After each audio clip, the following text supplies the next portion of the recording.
Segundo Crônicas, capítulo 7, versículo 11, diga: eu encontrei. Pastor João Carlos, leve o meu abraço ao pastor João Amaro, presidente desse campo de trabalho, desse ministério.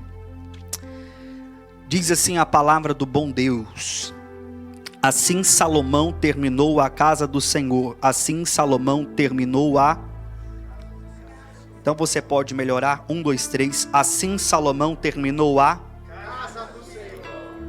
E a casa do rei, e tudo o que veio ao coração de Salomão para ser feito na casa do Senhor e na sua própria casa, ele prosperamente o efetuou. O Senhor apareceu a Salomão à noite. Quem apareceu a Salomão?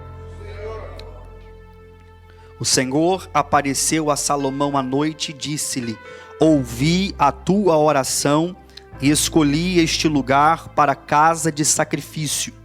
Se eu fechar o céu para que não haja chuva, ou se eu ordenar ao gafanhoto que devore a terra, ou se eu enviar praga no meio do povo, se o meu povo, que se chama pelo meu nome, se humilhar e orar, buscar a minha face, converter dos seus maus caminhos, então eu ouvirei do céu, perdoarei seus pecados e sararei a sua terra. Agora os meus olhos estão abertos e os meus ouvidos atentos à oração que é feita nesse lugar, porque agora escolhi e santifiquei esta casa, para que o meu nome esteja nela para sempre, e os meus olhos e o meu coração estarão ali perpetuamente. E quanto a ti, se quiseres andar diante de mim, como teu pai Davi andou, e fazer segundo tudo o que tenho ordenado, e guardares os meus estatutos e os meus juízos, então eu estabelecerei o trono do teu reino, conforme a aliança que fiz com Davi o teu pai, dizendo: não te faltará um homem para ser soberano em Israel. Porém, se vós vos desviardes e abandonardes os meus estatutos e os meus mandamentos que tenho posto diante de vós, e fores servir a outros deuses e os adorares, arrancar-vos-ei pelas raízes da minha terra, que lhes lançarei para longe dos meus olhos, e farei com que ela seja provérbio e escárnio entre as nações. E esta casa que é elevada será um espanto para cada um que passar por ela, de modo que dirão: por que o Senhor fez assim a esta terra, a esta casa? Responderá: porque eles abandonaram o Senhor Deus dos seus pais, que os tirou da terra do Egito, e se apegaram a outros deuses, e adoraram e os serviram. Por isso ele trouxe sobre eles todo este mal. Eu quero repetir com você outra vez, para que fique enclausurado no seu coração, gravado na tábua do seu coração, o versículo de número 14, em uma só voz, uma voz uníssona, bonita. 1, 2, 3. Se o meu povo, que se chama pelo meu nome, se humilhar e orar, buscar a minha face, e se voltar dos seus maus caminhos, então eu sararei a sua terra. Aleluia. Toma o seu assento e me preste sua atenção. Pastor João Carlos, até que horas? Amém. Deixa eu beber mais um pouco dessa água, porque o verão está escaldante. Aleluia.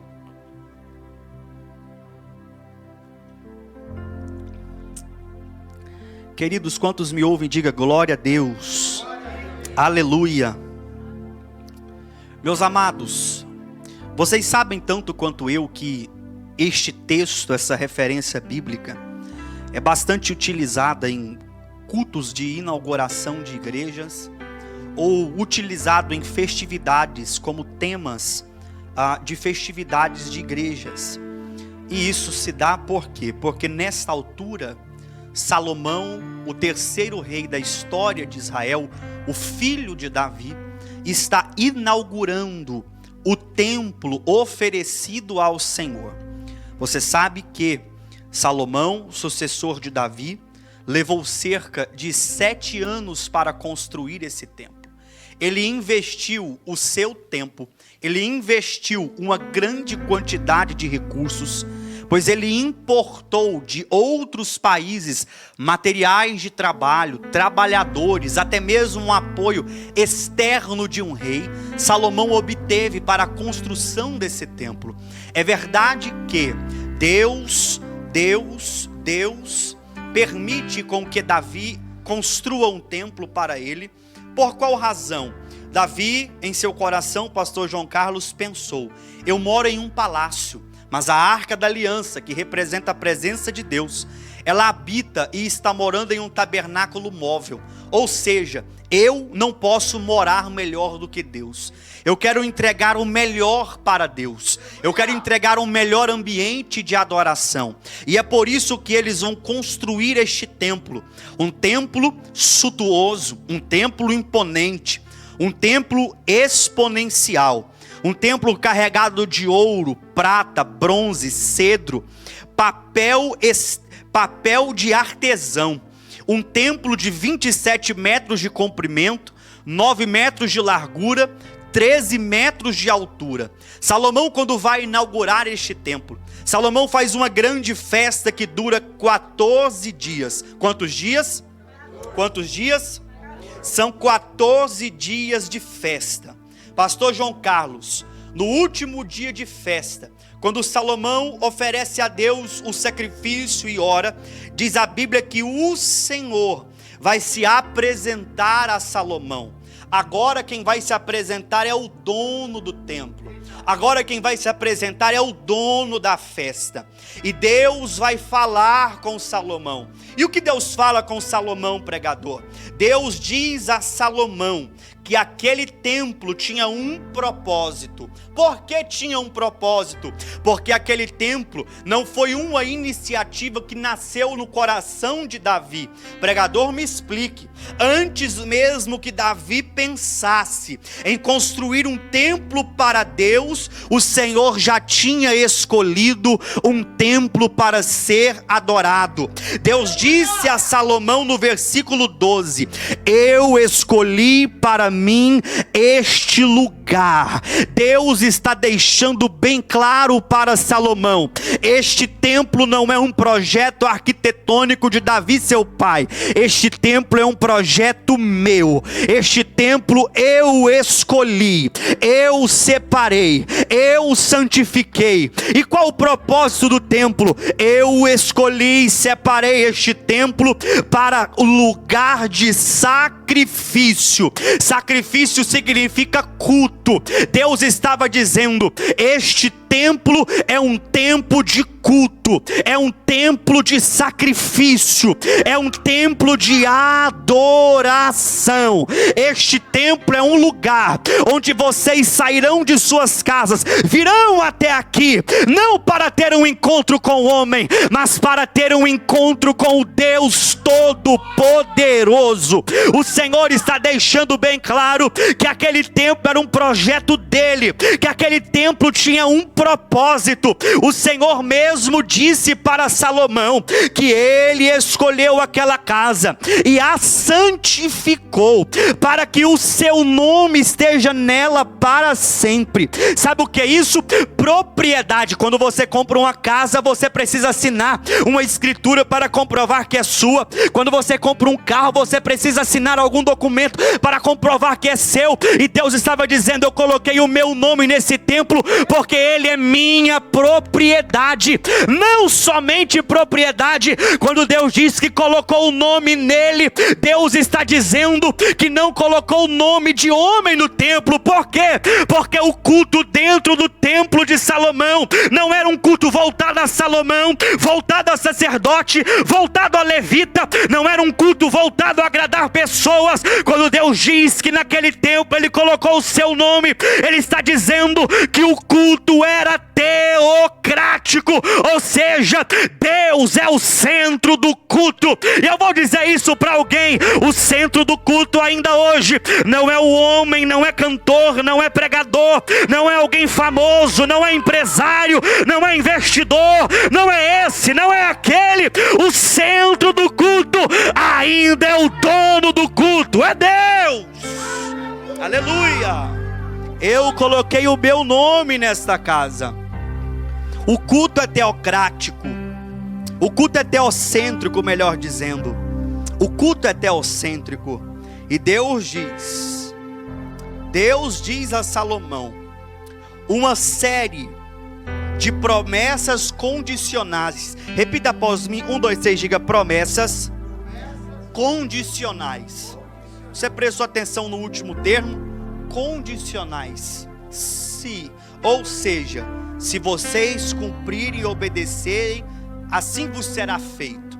O que Deus está deixando claro na consciência de Salomão. Permita-me te explicar, redobre a sua atenção para você entender onde eu quero chegar nessa noite. Deus diz a Salomão uma série de promessas condicionais. Uma série de promessas condicionais à realeza e uma série de promessas condicionais ao povo de Deus, a saber, Israel. Então Deus faz algumas promessas condicionais à realeza. E quais são as promessas condicionais de Deus à realeza? Deus disse a Salomão: se você andar diante de mim, se você fizer a minha vontade, eu vou te dar estabilidade política e eu vou te dar um sucessor.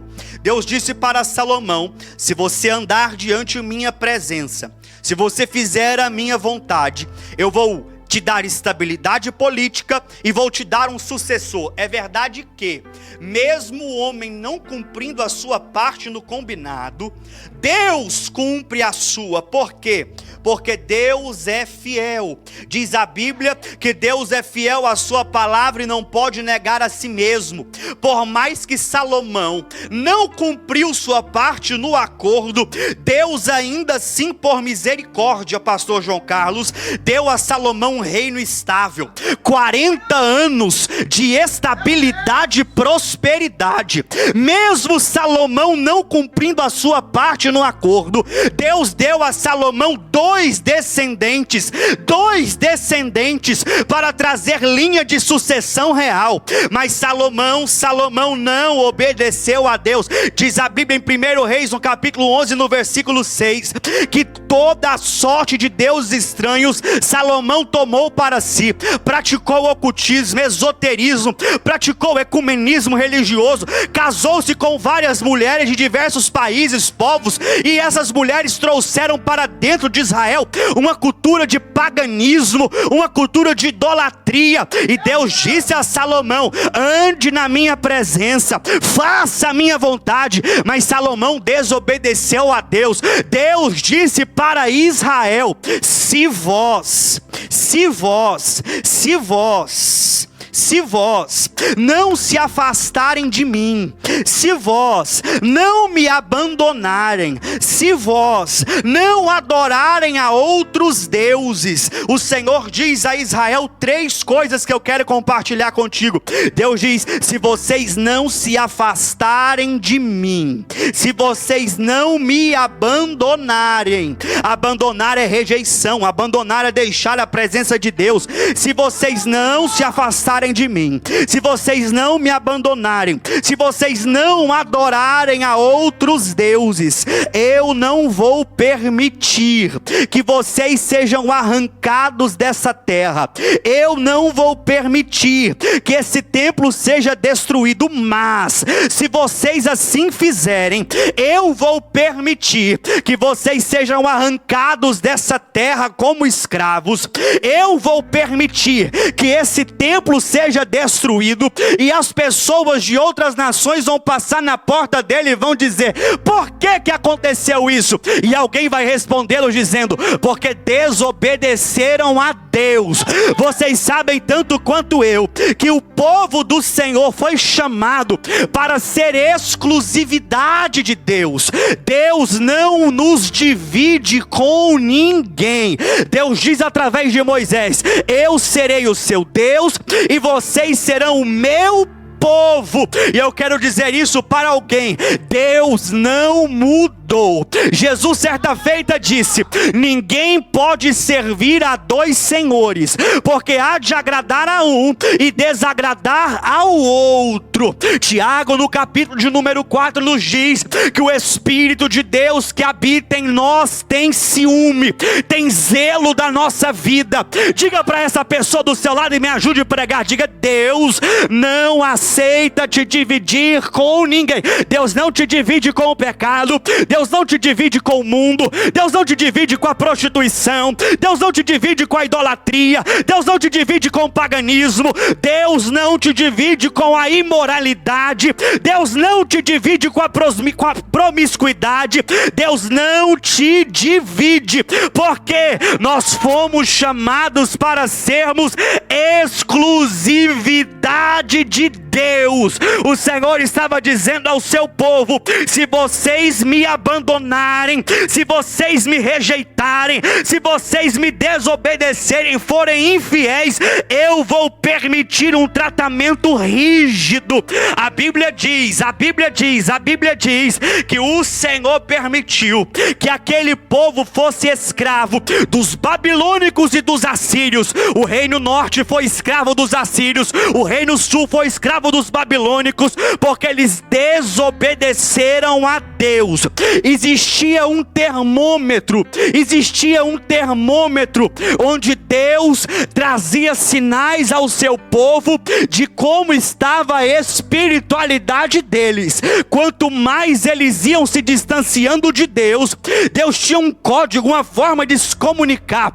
Quanto mais eles iam se distanciando de Deus, Deus permitia algumas coisas, como um termômetro, como um sinal. Você já prestou atenção que quando você precisa fazer uma revisão no seu carro, o seu carro te dá alguns sinais? Acende a luz no painel, a luz de injeção eletrônica. O carro muitas vezes que tem computador de bordo, pastor João Carlos, ele está por avisar que precisa se fazer uma revisão, que precisa-se de um conserto, que precisa de uma manutenção. Você já viu quando o seu corpo está com alguma enfermidade, você já não consegue se sentir bem, o seu corpo comunica, te dá alguns sinais, e isso está te dizendo que é um tempo que você precisa ir ao médico, você precisa levar o carro ao mecânico, ou seja, é um tempo que você precisa de uma revisão, de um recomeço, de uma restauração. E Deus traz alguns sinais àquele povo, porque muitas vezes, pastor João Carlos, nós precisamos entender que Deus não é teólogo.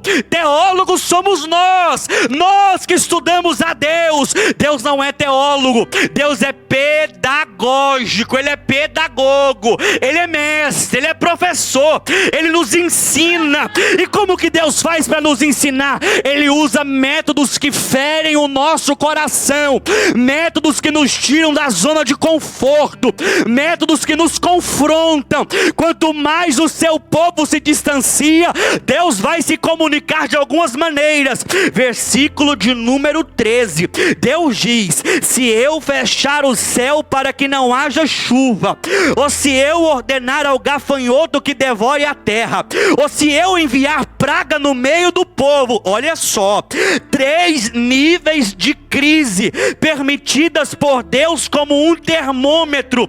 Quando isso chegasse, isso é uma forma de Deus se comunicar com Israel. Eu sei que você pode dizer: isso é normal, pode acontecer com qualquer nação, mas nesse contexto é uma forma de Deus comunicar com Israel. Se isso acontecer, não foi o homem, não foi agrotóxico, não foi político, sou eu que estou comunicando algo com vocês. Se acontecesse crise hídrica, se o céu se fechasse, se acontecesse crise alimentar, se o gafanhoto comesse toda a plantação, se acontecesse crise sanitária, praga e doenças no meio do povo, isso são sinais que vocês estão se distanciando da minha presença.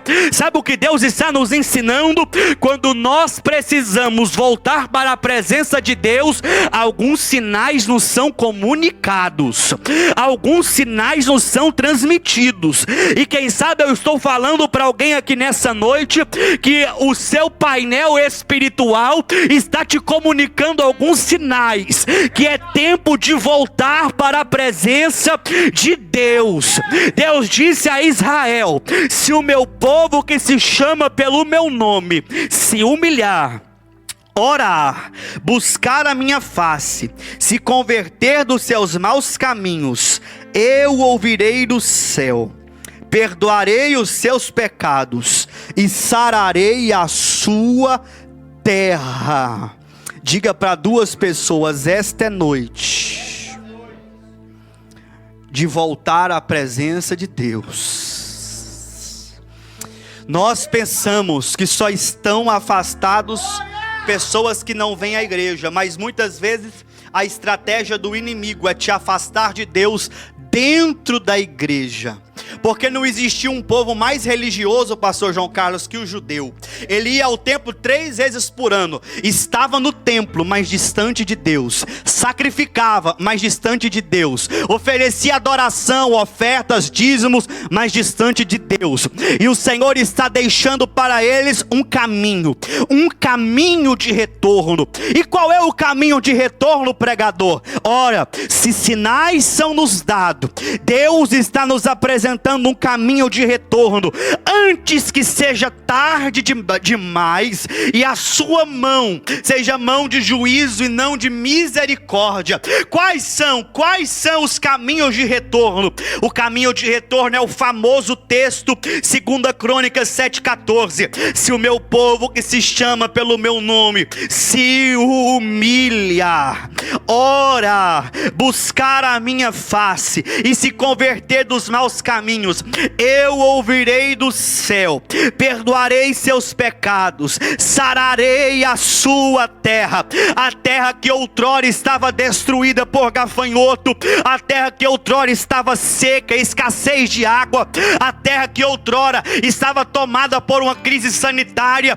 Deus estava dizendo: eu vou trazer uma completa restauração às vossas vidas, mas vocês precisam se achegar a mim. E para se achegar de volta ao Senhor, não é de qualquer jeito, não é do meu jeito, não é do seu jeito, é do padrão que Deus estabeleceu. E o padrão é se humilhar. Se humilhar. É por isso que não consegue se voltar ao Senhor o soberbo, o vaidoso, o presunçoso, o egoísta, o arrogante. Ele não consegue, pastor João Carlos. Só consegue se voltar à presença de Deus se existir um coração humilde, que, meu Deus, que deseja se humilhar na presença de Deus. Se humilhar. O maior exemplo de humilhação na Bíblia Sagrada é o exemplo de Jesus Cristo, porque ele ensinou o que é humilhação. O que é humilhação, pregador? É esvaziar-se de si mesmo. É esvaziar-se de si mesmo e se encher da vontade de Deus.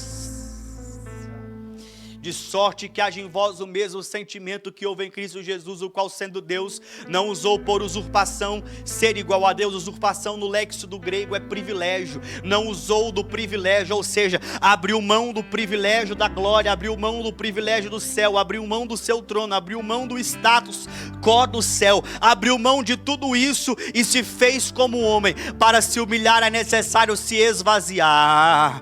Mas nós estamos muitas vezes cheios dos nossos privilégios, cheios dos nossos achismos, cheios das nossas opiniões, cheios dos nossos costumes, cheios disso, cheios daquilo. Mas o Senhor está nos dizendo: é preciso abrir o coração, derramar o coração, se esvaziar de si mesmo. O caminho da humilhação é um caminho que abre a porta da alma para a presença de Deus. Eu me lembro que o judeu, quando queria se humilhar, ele vestia-se de pano de saco, de cinzas, e ele ia para o meio das praças para dizer para as pessoas que ele estava se humilhando na presença de Deus.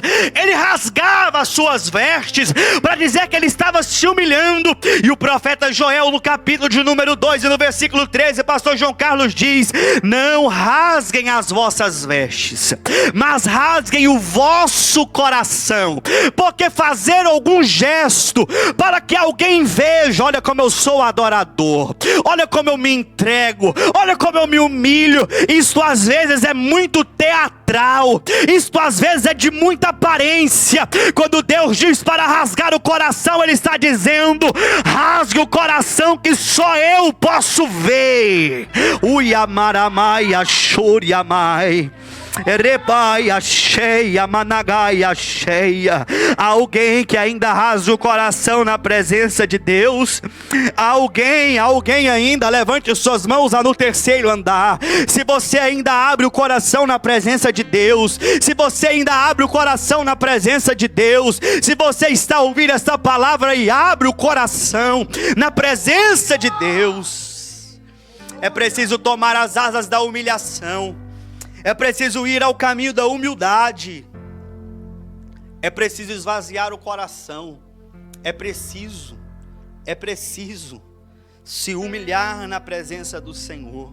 Se humilhar é reconhecer o seu estado de miserabilidade. A Bíblia diz que não há um justo sequer. Eu preciso, no Brasil nós falamos um ditado: eu preciso saber qual é o meu lugar na fila do pão. É preciso saber qual é o meu lugar, meu irmão.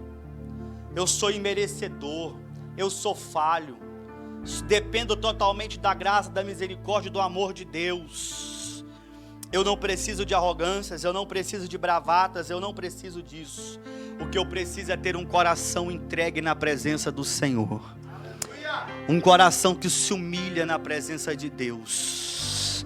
E se você entrou aqui nesta noite e os teus sinais espirituais estão te dizendo que é tempo de voltar ao primeiro amor, é tempo de descer à presença de Deus, é tempo de buscar, é tempo de se humilhar, e você entrou aqui e o seu coração está dizendo: eu preciso me esvaziar. Senhor, eu não sou nada sem tua presença. Senhor, eu não sou nada sem ti. Senhor, tem misericórdia de mim. Se o seu coração está se rasgando e quebrando na presença de Deus, dizendo: tem misericórdia da minha casa. Senhor, eu sou um miserável pecador, mas eu dependo da tua graça, eu dependo do Senhor. Se você entrou aqui orando desta maneira, você já está no caminho da humilhação. E quando você entra no caminho da humilhação, você está mais perto de sua restauração espiritual. Aleluia, aleluia, aleluia. Se o meu povo que se chama pelo meu nome se humilhar e orar.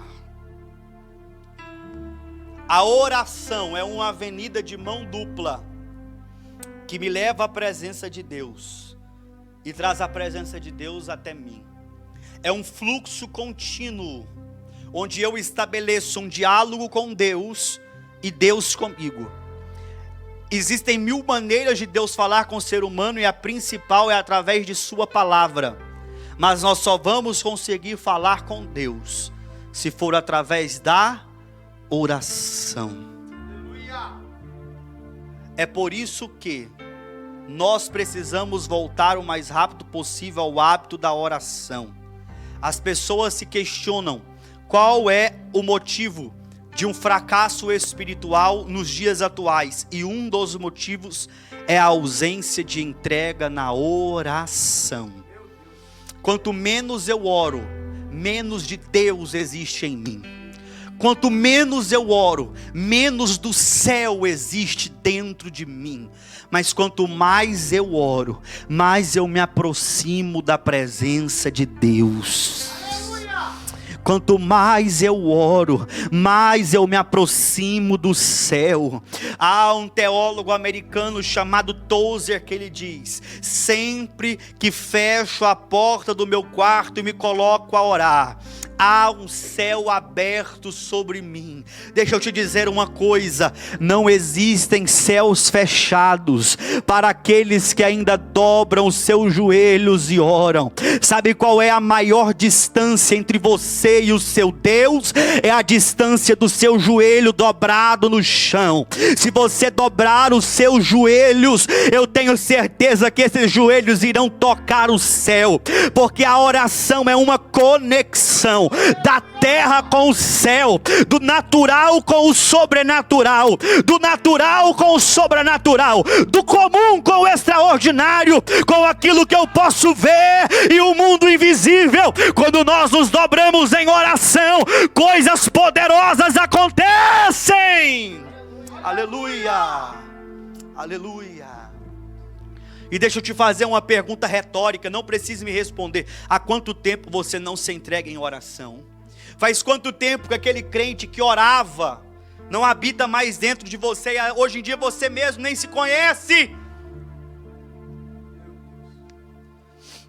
Um grande pensador disse que se nós quisermos saber sobre a saúde espiritual de uma igreja, nós não devemos ir em um dia de festa, nós devemos ir em um dia de culto de oração.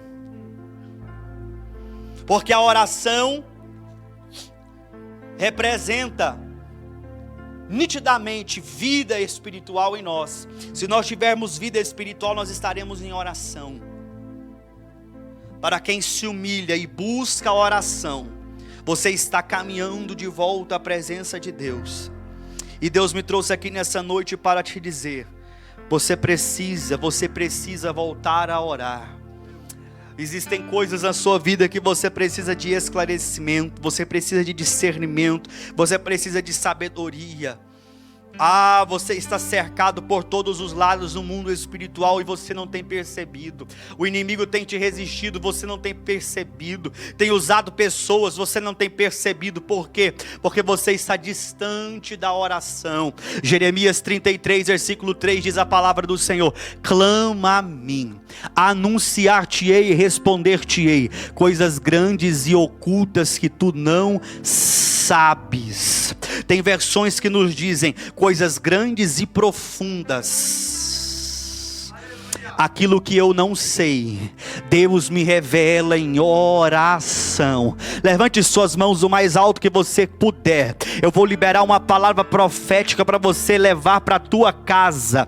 A palavra profética lá vai. Deus vai te revelar em oração tudo aquilo que tem te amarrado, tudo aquilo que tem te prendido. Deus vai te revelar em oração tudo que tem te atrapalhado de viver uma vida santa e plena na presença de Deus.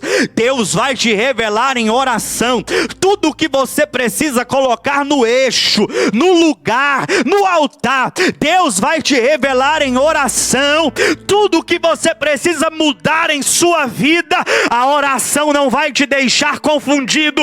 Deus vai te responder. Deus vai te responder. Deus vai te responder. Se o meu povo que se chama pelo meu nome se humilhar, orar, buscar a minha face. Repita após mim: buscar a minha face.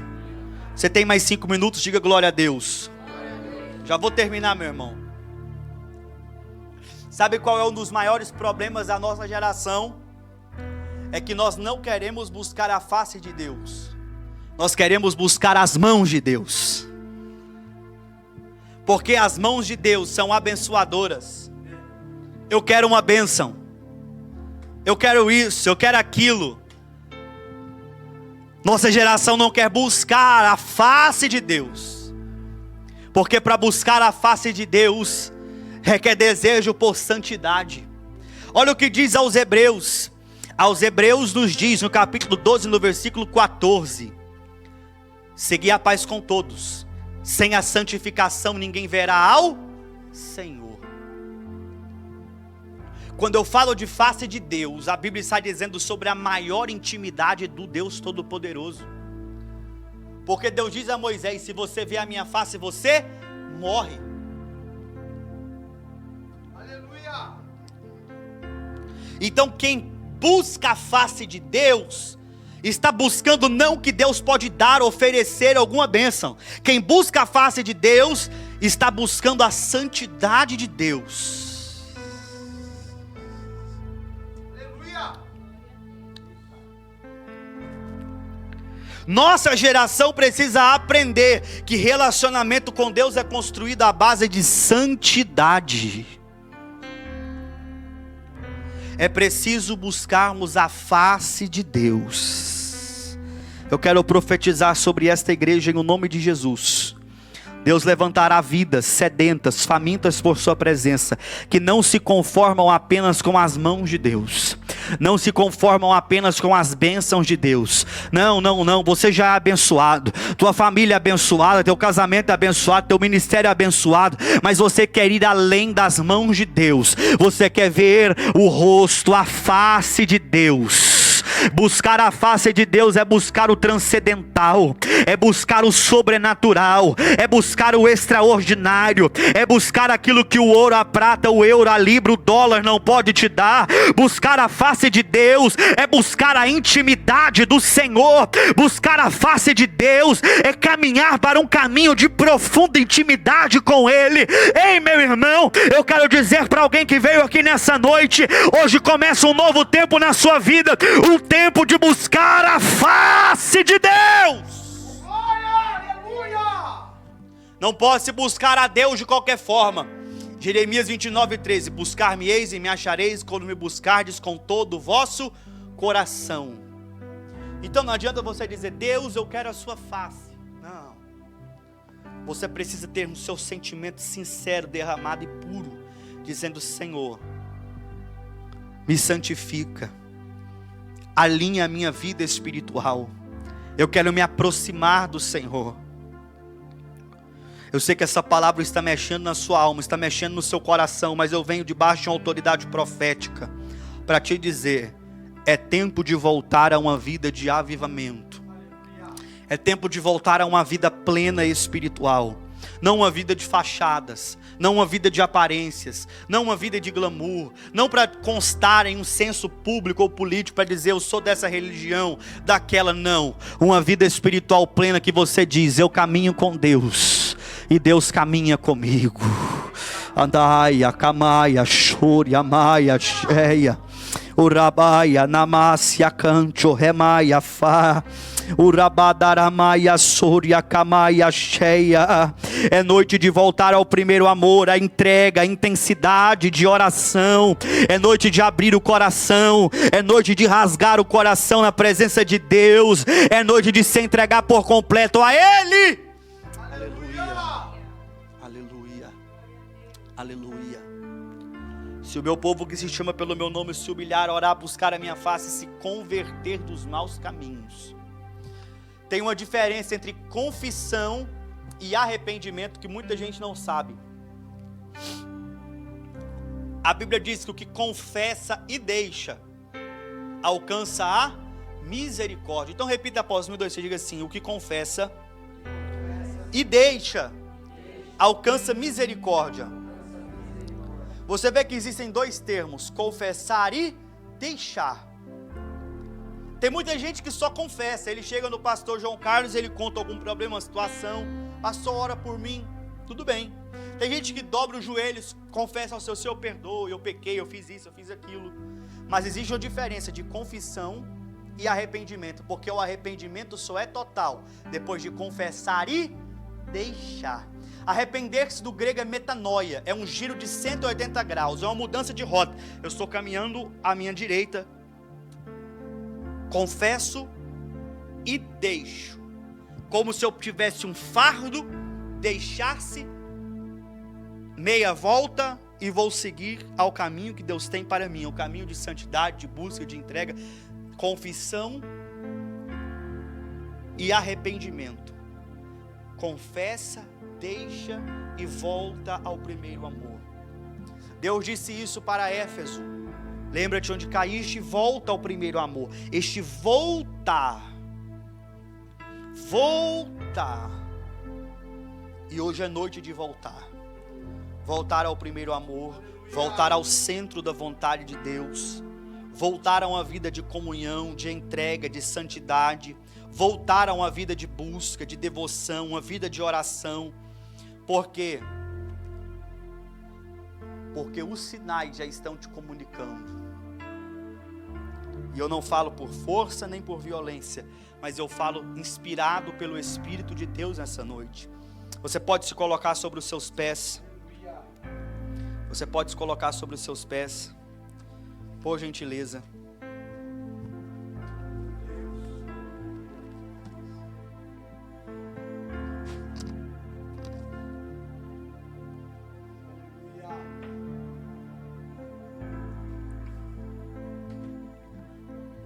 Você sabe que não é apenas uma dessas orientações.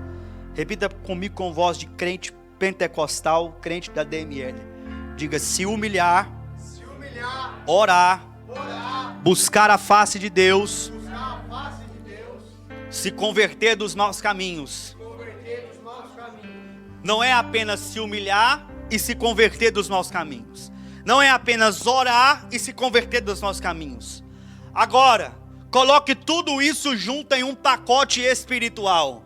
Se humilhando, orando, buscando a face de Deus e se convertendo dos maus caminhos, se convertendo dos maus caminhos, se humilhando, buscando a face de Deus, orando, se convertendo dos maus caminhos, buscando a face de Deus. Coloque tudo isso na segunda, na terça, na quarta, na quinta, na sexta, no sábado, no domingo. Vai se humilhando, vai orando, vai convertendo dos maus caminhos, deixando as velhas amizades, deixando os velhos prazeres, deixando aquilo que desagrada a Deus. Vai descendo em oração, em entrega, em santidade, vai rasgando o coração e veja se a sua vida espiritual não vai mudar. É isso que Deus está falando com alguém aqui nessa noite.